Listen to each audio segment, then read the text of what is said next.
values and charging them off, and then they're being used to fraudulently procure funds from the federal government, and it's fraud, it's fraud, it's fraud.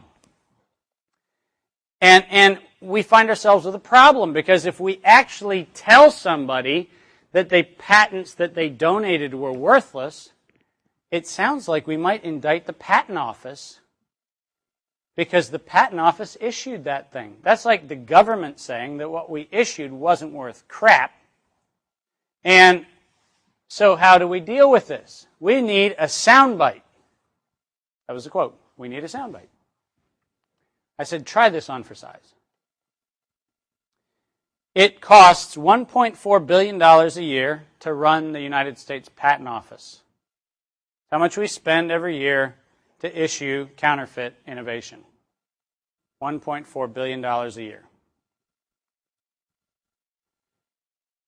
The estimate is that in one tax year, we lost $3.4 billion in Treasury collections. And I was about to say my next thought when the comment from across the room was, stop right there. Even the president can do that math. That wasn't being pejorative. It sounds like it, but it wasn't. When you're in an environment where you've painted yourself into the corner of saying, I can't raise taxes, but I have to collect revenue, but I can't raise taxes, then when you're being stolen from and you're trying to pay for a war, you got to figure out how to get something in the coffers.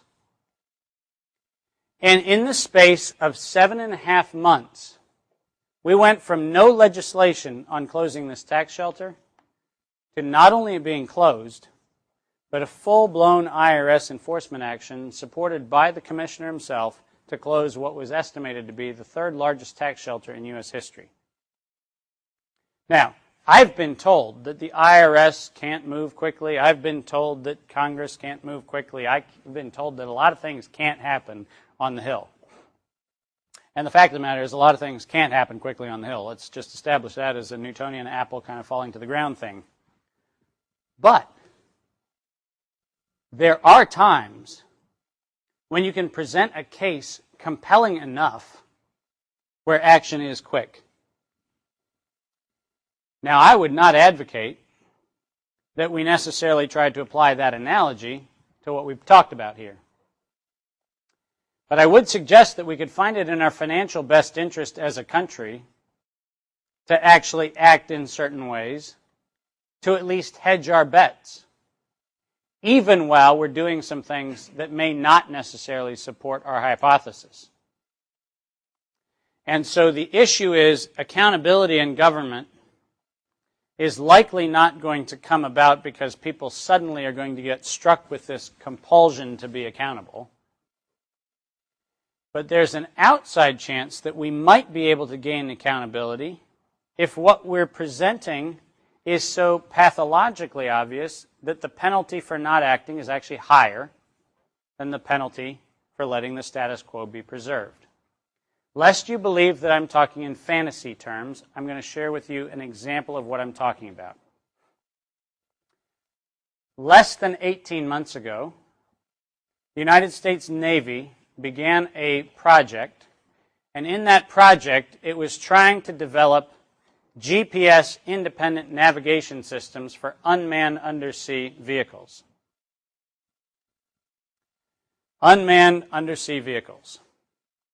Fish that can swim without having to talk to the surface. This is a very important program, and the Department of Navy issued a request for proposals and sent out a request for proposals and said, please let us know how we're going to solve this problem. A bunch of companies came together and said, here's how we'd solve this problem, and large procurement was let to companies to build guidance systems and navigation systems for unmanned undersea vehicles. We have a huge patent database in our company. That patent database is drawn from all countries in the world. And the Department of Navy was particularly embarrassed by the fact that we pointed out that the very system that they were procuring, which President Bush at the Annapolis graduation last spring announced as the bold new technology initiative for our country's Navy, not only had been countermeasured by a Chinese university, where the exact specification in the award had already been both engineered and countermeasured in a patent in China,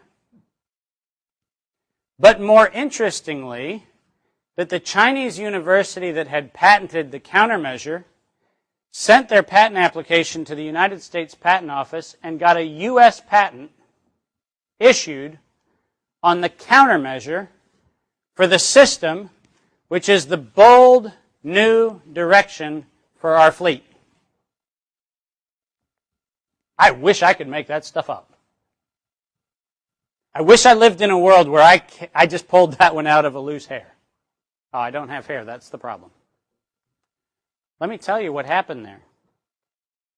What happened there is in a record period of time, the defense procurement interests of our country started going, maybe we should think about that before we actually buy stuff that maybe somebody else had.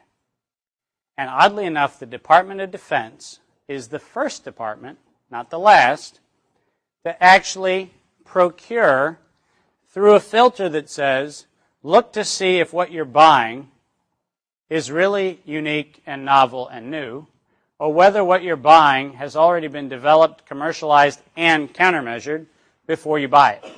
Now, if I can reform, in one case study, Defense Department procurement, if I can reform in an afternoon the IRS to shut down a big tax loophole, which everybody said could never be shut down because it was good for America, I'm naive enough to believe that creativity says what you have to do is find a more compelling interest.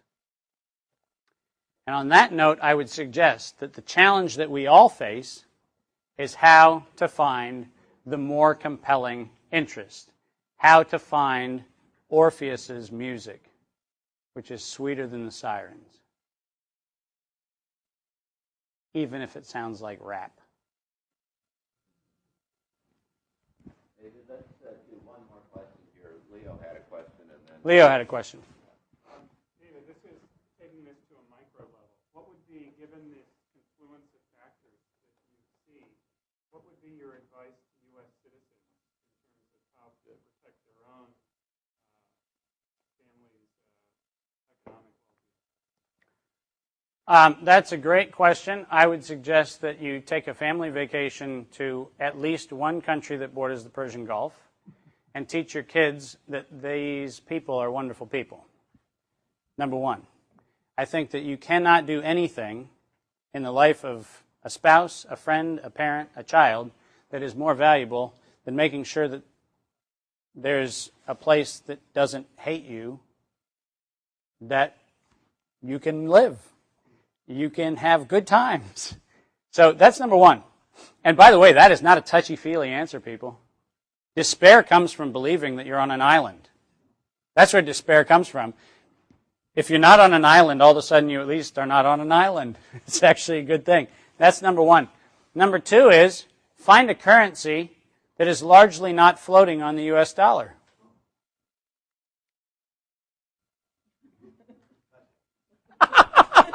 I knew that was going to come up. Yeah, such as?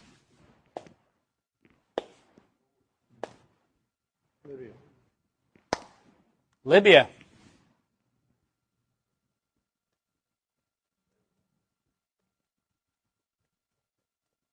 Who else? Tough thing to do. Who else? Switzerland to a degree. gold. Gold? How about copper? Why copper?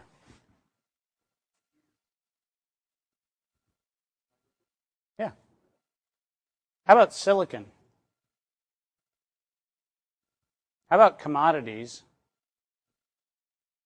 that you know are going to need to be there, like water purification polymers, like organic light-emitting chemicals? Like, how about looking at things that are not necessarily pure currency? Like looking at things that are likely to come out of the back end whole. The best answer to your question is answered in 1849.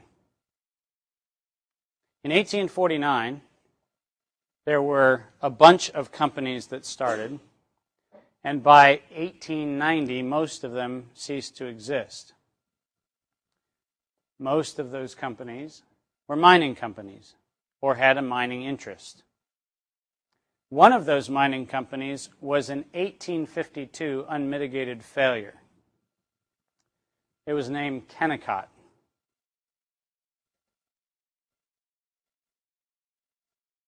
They looked for gold and found copper. And everybody said, oh, bummer there, dude. Nobody uses that much copper. There are only so many bullets that you need and so many pennies that you need. Well, pennies weren't steel. They were not copper in 1849. There's only so many things you do with copper. Until there was a thing called the Transcontinental Railroad. And when the Transcontinental Railroad was built, and you heard me right, railroad, and that's steel. Yes, I know, I'm not in the wrong metal. There were trees that were planted along the railroad. The trees were planted in 150-foot increments all the way across the country. And on those trees, vines were hung. And through those vines, current passed. And the biggest winner of the California Gold Rush was Kennecott Copper Mine. Why? Because it was the knowledge economy, and what you had to do is move things faster than stagecoach and rail, and the only way you could do a wire transfer from the Bank of San Francisco to the Bank of New York was telegraph. And guess what? The first wire transfer of funds, hold on a second, wire transfer, that's a modern thing. That's an e-commerce thing. Yep. 1856. The first depository wire transfer was completed in a closed network on copper.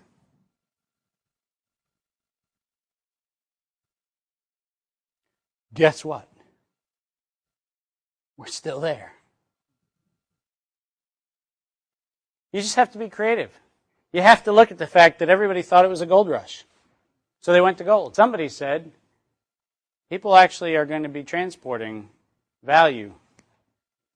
And that value is going to transport, and it's not going to be on the rail cars that get held up by people with guns. And nope, it's going to be transferred across wires. And Kennecott Copper Mine became the only legacy of the gold rush. It's kind of funny.